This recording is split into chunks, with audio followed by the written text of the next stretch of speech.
మీ GK news నిజం మా గళం. లోకేష్ గారికి ఇప్పుడు నిద్ర పట్టట్లేదు. మళ్ళీ ఒక కొత్త డైవర్షన్ పాలిటిక్స్ కి తెరలేపిన సంగతి మన అందరం చూసాం. మళ్ళీ దిగజారుడు రాజకీయాలు ప్రారంభించేశారు. దానికేమో మహిళల్ని వాడుకుంటూ ఉన్నారు. ఎంత దారుణం, ఎంత దుర్మార్గం అర్థం చేసుకోవచ్చు. ఇంతగా తప్పుడు రాజకీయాలు మహిళల్ని పెట్టి చేయడం ఎంతవరకు సమంజసమని నేను అడుగుతూ ఉన్నాను. ప్రజలు వేలాదిగా తరలొచ్చి జగనన్నకి బ్రహ్మరథం పడుతూ ఉన్నారు.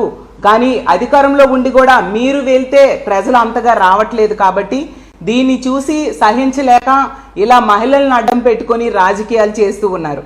నిజం చెప్పాలంటే మహిళల్ని పంపింది మీరే. అక్కడికి పంపడమే కాకుండా వెనక టీడీపీ కార్యకర్తలను పెట్టి మా దాడులు చేయించింది మీరు.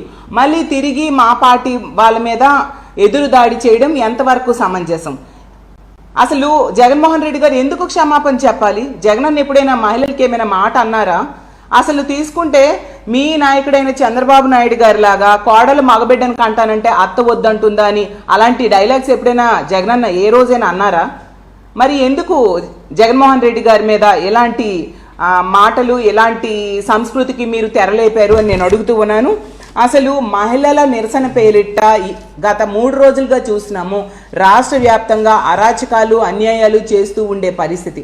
మహిళల్ని మీ స్వార్థ రాజకీయాలకు, విష రాజకీయాలకు వాడుకోవడం ఎంతవరకు సమంజసమని నేను అడుగుతూ ఉన్నాను. అడుగడుగున కూడా మహిళలనేమో వాళ్ళకి ఇచ్చిన హామీలు మీరు అమలు చేయలేదు సరికదా. మీరు ర్యాలీలకి వాడుతూ ఉన్న మహిళలకైనా కనీసం మీరు తల్లికి వందనం ఇచ్చారా? ఆసరా ఇచ్చారా? చేయూత ఇచ్చారా? అది ఇవ్వడం మీద దృష్టి పెట్టండి. ఇలాంటి కుట్ర రాజకీయాలకు, విష రాజకీయాలకు మహిళల్ని వాడుకోవడం మానేయాల్సిందిగా మీకు హితవి పలుకుతూ ఉన్నాను. అలాగే ఈ సీన్లో మొత్తం కథ, స్క్రీన్ ప్లే, డైరెక్షన్ అంతా కూడా చంద్రబాబు నాయుడు గారు, లోకేష్ గారు చేసి మళ్ళీ తిరిగి మా పార్టీ వాళ్ళ మీద విమర్శించడం ఎంతవరకు సమంజసమని నేను అడుగుతూ ఉన్నాను.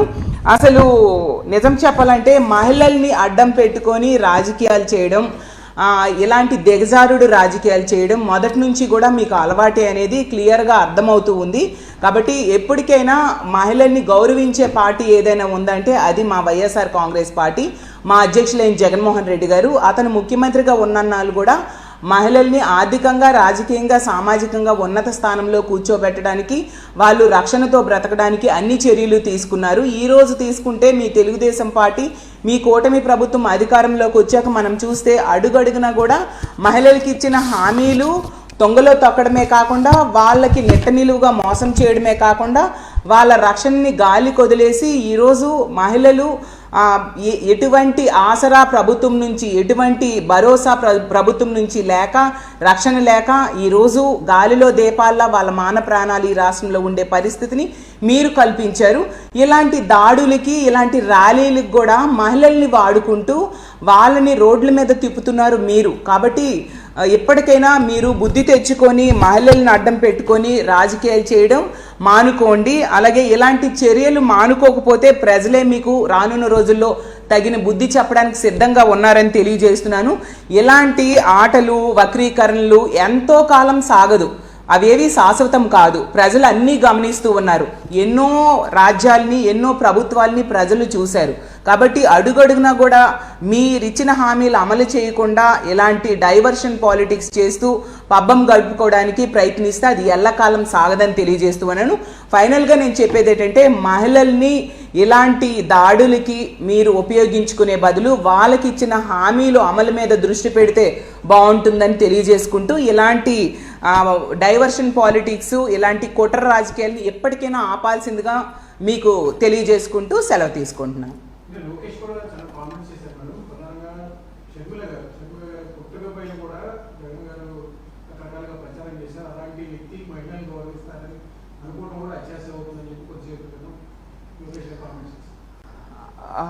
మీరు చూస్తూ ఉన్నారు, జగన్మోహన్ రెడ్డి గారు ఎప్పుడు మహిళలకి ఎంతో గౌరవించే వ్యక్తి. అసలు తెలుగుదేశం పార్టీ అధ్యక్షులైన చంద్రబాబు నాయుడు గారే కోడలు మగబిడ్డను కంటానంటే అత్త వద్దంటుందా అంటూ మహిళలు పుట్టుకునే కించపరిచిన వ్యక్తి మనందరం చూసాం. అలాగే ఆ రోజు స్పీకర్గా ఉన్న కోడెల శివప్రసాద్ గారు ఏమన్నారు? ఆడది వంటింట్లో ఉండాలి, కారు షెడ్లో ఉండాలి అంటూ చాలా నీచంగా తక్కువ చేస్తూ మాట్లాడడం జరిగింది. ఎందుకు ఆ ఎమ్మెల్యే అయిన బాలకృష్ణ గారు ఏం చెప్పారు, మహిళలకి కడుపైనా చెయ్యాలి, ముద్దైనా పెట్టాలి అంటూ చాలా అంటే మాటల్లో చెప్పలేనంత దారుణంగా మాట్లాడడం జరిగింది. ప్రతి సందర్భంలో కూడా మహిళల్ని కించపరుస్తూ మాట్లాడింది మీ పార్టీ నాయకులు. అలాగే మీ పార్టీ నాయకులు ఇష్టం వచ్చినట్టుగా మహిళల్ని తక్కువ చేస్తూ అవమానిస్తూ వాళ్ళకి ఇచ్చిన హామీలు అమలు చేయకుండా మీరు పబ్బం గడుపుకుంటూ ఉండే పరిస్థితి. మహిళా సాధికారత కోసం, మహిళా రక్షణ కోసం, మహిళని ఆర్థికంగా ఉన్నత స్థానంలో కూర్చోబెట్టడం కోసం జగనన్న పెద్దపీట వేయడం జరిగింది. మహిళలకి ఎంతో గౌరవించే వ్యక్తి గౌరవ మా అధ్యక్షులైన జగన్మోహన్ రెడ్డి గారు అనేది ఈ రాష్ట్ర ప్రజలందరికీ కూడా తెలుసు.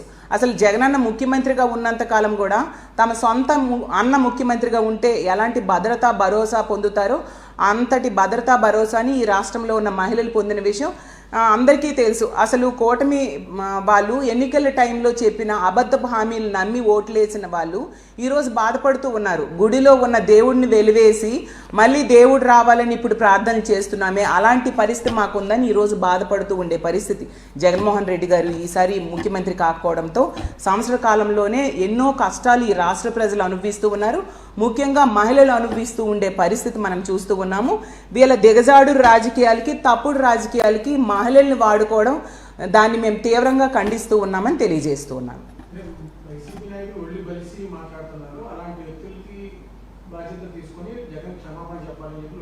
అదే అండి, ఎందుకు జగనన్న క్షమాపణ చెప్పాలి? చంద్రబాబు నాయుడు గారి లాగా కోడలు మగబిడ్డను కంటానంటే అత్త వద్దంటుందా అనేసి ఏమైనా అన్నారా? లేదంటే కోడెల శివప్రసాద్ గారి లాగా ఆడది వంటింట్లో ఉండాలి, కారు షెడ్లో ఉండాలి అంటూ అలాంటివి ఏమైనా మాట్లాడినారా? లేదా బాలకృష్ణ గారి లాంటి మాటలు ఏమైనా అన్నారా?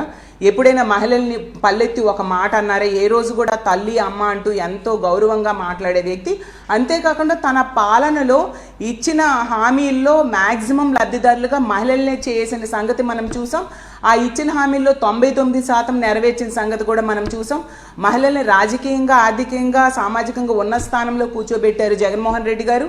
అలాగే తీసుకుంటే మహిళల రక్షణ కోసం పెద్దపీట వేయడం జరిగింది.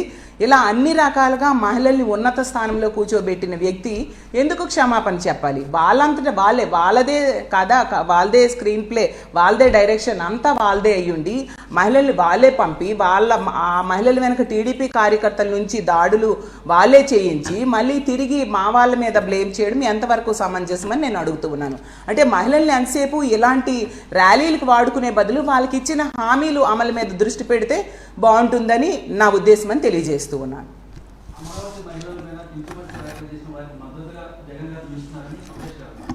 ఏ రోజు కూడా అలా నిలవలేదండి. మీరు చూసే ఉంటారు.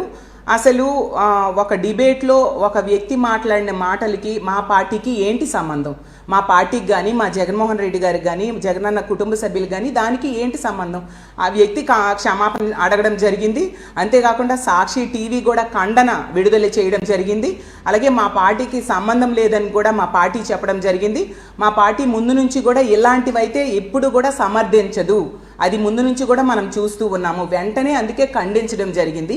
సంబంధం లేని విషయాల్ని వీళ్ళు ఈ విధంగా ఏదో ఒకటి డైవర్షన్ పాలిటిక్స్లో భాగంగా ఈ విధంగా చేస్తూ ఉండే పరిస్థితి మనకు అర్థమవుతుంది. ఎందుకంటే ఈరోజు ఇచ్చిన హామీలు ఏ ఒక్కటి వీళ్ళు నెరవేర్చలేదు.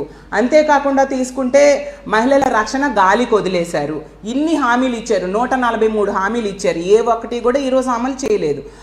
అంతేకాకుండా ఈ కూటమి ప్రభుత్వం అధికారంలోకి వచ్చాక ఛార్జీలు, విద్యుత్ ఛార్జీల ధరలు విపరీతంగా పెరిగిపోయాయి. అలాగే రిజిస్ట్రేషన్ ఛార్జీలు విపరీతంగా పెరిగిపోయి, మరీ ముఖ్యంగా నిత్యావసర సరుకుల ధరలు కూడా విపరీతంగా పెరిగిపోయాయి. కూటమి అధికారంలోకి వచ్చాక చంద్రబాబు నాయుడు గారు ముఖ్యమంత్రి అయ్యాక మనం చూసాం, అప్పులు 1,65,000 కోట్ల రూపాయలు, 1,65,000 కోట్ల రూపాయలు కేవలం సంవత్సర కాలంలో చంద్రబాబు నాయుడు గారు ముఖ్యమంత్రి అయ్యాక చేయడం జరిగింది. గతంలో జగన్మోహన్ రెడ్డి గారు 5 ఏళ్ళు కలిపి 3,30,000 కోట్లు అప్పులు చేస్తే అందులో సగం అప్పులు సంవత్సర కాలంలోనే చంద్రబాబు నాయుడు గారు చేసేశారు. అంటే పూర్తిగా పాలనా వైఫల్యం క్లియర్గా కనిపిస్తూ ఉంది. అంతేకాకుండా మనం చూస్తే మహిళల రక్షణ ఏ విధంగా గాలికి వదిలేశారు అనేది ఈ జరుగుతున్న సంఘటనలు బట్టి మనం రోజు చూస్తూ ఉన్నాం. ఈరోజు ఈ రాష్ట్రంలో ఉన్న ఆడబిడ్డలు ఈ కూటమి ప్రభుత్వంలో ఎలా బతకాలి దేవుడా అని బాధపడే పరిస్థితి. రోజు మహిళల మీద అత్యాచారం కానీ, హత్య కానీ చూడని రోజు లేదు. ప్రతిరోజు చూస్తూ ఉన్నాం మనము. అంత దారుణంగా మహిళలకి రక్షణ కల్పించలేని పరిస్థితిలో అత్యంత నిర్లక్ష్యంగా మహిళల భద్రతని గాలి కొదిలేసిన పరిస్థితి మనం చూస్తూ ఉన్నాం. సో అన్ని రకాలుగా ఈ కూటమి ప్రభుత్వం ఈ సంవత్సర కాలంలో వైఫల్యం చెందింది కాబట్టి దాని నుంచి డైవర్ట్ చేయడానికి ఇలా లేని విషయాన్ని ఉన్నట్టుగా మాట్లాడుతూ జరిగిన సంఘటనని వక్రీకరిస్తూ ఇలాంటి పనులు వీళ్ళు చేస్తూ ఉన్నారు. అలా తీసుకుంటే టీడీపీ ఆఫీస్లోనే తెలుగుదేశం పార్టీ నాయకులు కార్యకర్తలు ప్రెస్ మీట్స్లో ఎంతో దారుణంగా మాట్లాడిన పరిస్థితి మనం చూసాం. అలా అయితే చంద్రబాబు నాయుడు గారి మీద, వాళ్ళ సతీమణి అయిన భువనేశ్వరి గారి మీద, కుమారుడైన లోకేష్ గారి మీద కేసులు పెట్టాలా చెప్పండి. అలాగే ఎల్లో మీడియాలో తీసుకుంటే మనం చూసాం ఎన్నో డిబేట్స్లో ఎంతోమంది ఎంతో దారుణంగా మాట్లాడిన పరిస్థితులు చూసాం. మరి ఆ యాంకర్స్ మీద ఎందుకు కేసులు పెట్టలేదు? కాబట్టి ఇక్కడ ఈ సంఘటనలో మనకు క్లియర్గా అర్థమవుతుంది ఇది ఖండించినా కూడా ఎంత దారుణంగా ప్రజాస్వామ్యం గొంతు నొక్కుతూ ఈ విధంగా పత్రికా ఆఫీసుల మీద దాడులు చేయడం చేస్తూ ఇలా డైవర్షన్ పాలిటిక్స్ చేస్తూ ఉండే పరిస్థితి, వీళ్ళ వైఫల్యాల్ని కప్పిపుచ్చుకోవడానికి ఇలాంటి పనులు చేస్తూ ఉన్నారనేది ఈ రాష్ట్ర ప్రజలందరికీ క్లియర్గా అర్థమైంది. అందువల్లనే రోజు రోజుకి కూడా జగనన్న లేని బాధని వాళ్ళు తెలుసుకుంటూ జగనన్నకి మరింతగా బ్రహ్మరథం పడుతూ ఉండే పరిస్థితి. అందులో భాగంగా ఈరోజు పొదిలి పర్యటనలో వేలాది మంది ప్రజలు తరలివచ్చారు, వేలాది మంది రైతులు కూడా తరలివచ్చి తమ కష్టాలు జగనన్నతో చెప్పుకోవడం జరిగింది. అసలు రైతుల్ని వీళ్ళు పూర్తిగా గాలి కొదిలేశారు. ప్రతి సందర్భంలో కూడా ఏ ఇష్యూలో అయినా జగన్మోహన్ రెడ్డి గారు వెళ్తేనా ఈ ప్రభుత్వంలో చలనం వస్తుంది. ఒక మహిళల మీద అఘాయిత్యం జరిగితే అక్కడికి జగన్మోహన్ రెడ్డి గారు వెళ్తేనా లేదా మా పార్టీ నాయకులు వెళ్తేనా వీళ్ళలో కొంచెం చలనం వస్తుంది, లేకపోతే ఎక్కడ వీళ్ళు పట్టించుకున్న సంఘటనలు లేదు అనేది ఈ రాష్ట్ర ప్రజలందరూ కూడా గమనించారు. కాబట్టి ఇలాంటి డైవర్షన్ పాలిటిక్స్కి, అలాగే ఇలాంటి కుట్ర రాజకీయాలకి, ఇలాంటి దిగజారుడు రాజకీయాలకి మహిళల్ని వీళ్ళు వాడుకుంటున్నారు. గత 3 రోజులుగా చూస్తున్నాం.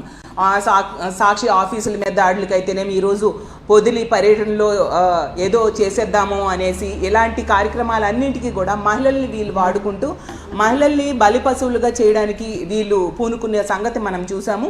ముందు మహిళల్ని ఎలాంటి దిగజారుడు రాజకీయాలకి వాడడం కంటే వాళ్ళకి ఇచ్చిన హామీలు అమలు మీద మీరు దృష్టి పెడితే బాగుంటుందని నేను తెలియజేస్తూ ఉన్నాను.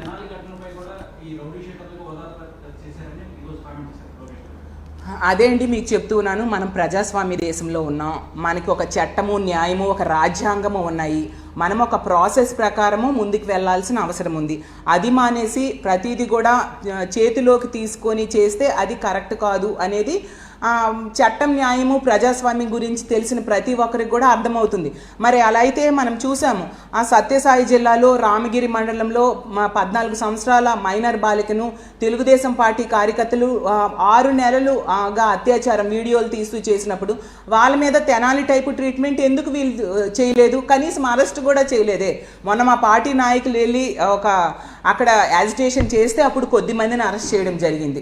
ప్రతి సందర్భంలో కూడా మహిళలకు అన్యాయం చేసినప్పుడు, మహిళలకు అత్యాచారం చేసినా, మహిళల మీద హత్య చేసినా అలాంటి సందర్భాలు ఇలాంటి ట్రీట్మెంట్స్ చేయొచ్చు కదా.